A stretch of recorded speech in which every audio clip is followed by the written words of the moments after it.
pagtatagal ay mas lalong paganda ng paganda ang mga susunod na pangyayari. Ngayon naman ay si Rigor at Lena ay nag-uusap sa kwarto at ngayon nalaman ni Lena na napromote na nga si Rigor. Sobrang saya nito ay napayakap na lang siya kay Rigor dahil sa tuwa.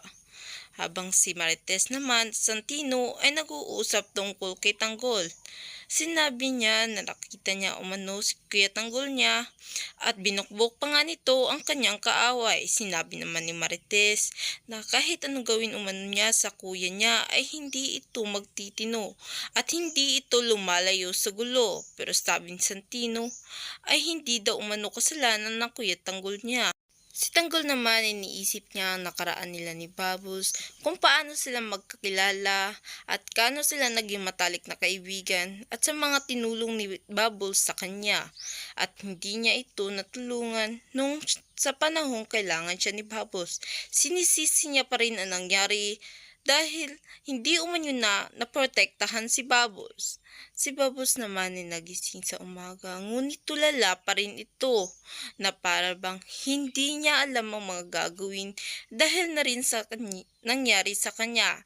Ang gusto niya lamang ay makapaghiganti kay Pablo dahil sa ginawa nito at pagbayarin umano ito sa lahat ng kanyang mga kasalanan. Lumabas siya at doon nakita siya na magulang ni Jenny. Tinanong siya nito kung kumusta na siya, ngunit hindi siya sumagot, bagkos ay umalis na lamang ito at pumunta sa malayo upang doon na umupo. Sinabi na lang nila na hayaan na muna nila si Bubbles na makapag-isip-isip ito dahil hindi pa nito matanggap ang nangyari. Sa kabilang banda naman, dumating ang lolo ni Pablo at sinabi niya ang mga nangyari. Sabi naman ng lolo niya na proud umano ito dahil sa ginawa niya dahil ganun umano gumanti ang mga kabalyero.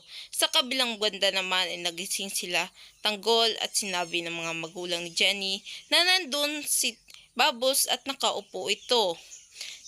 Tinignan naman umano ito ni Tanggol at doon nga ay nakita niya si Bubbles na nakaupo at tulala pa rin.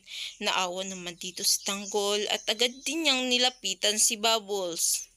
Samantala ay habang tulala si Bubbles ay nakita siya ni Tanggol at nilapitan siya nito para kausapin at para ma-comfort na rin siya dahil sa mga ginawa sa kanya ni Pablo. Sinabi niya na kasalanan niya ang mga nangyari sa kanya. Sabi naman ni Bubbles na hindi niya kasalanan dahil kasalanan ito ng demonyong Pablo umano, pero hindi naniwala dito si Tanggol at nangako siya na ipaghihiganti nito kahit buhay niya pa ang kapalit.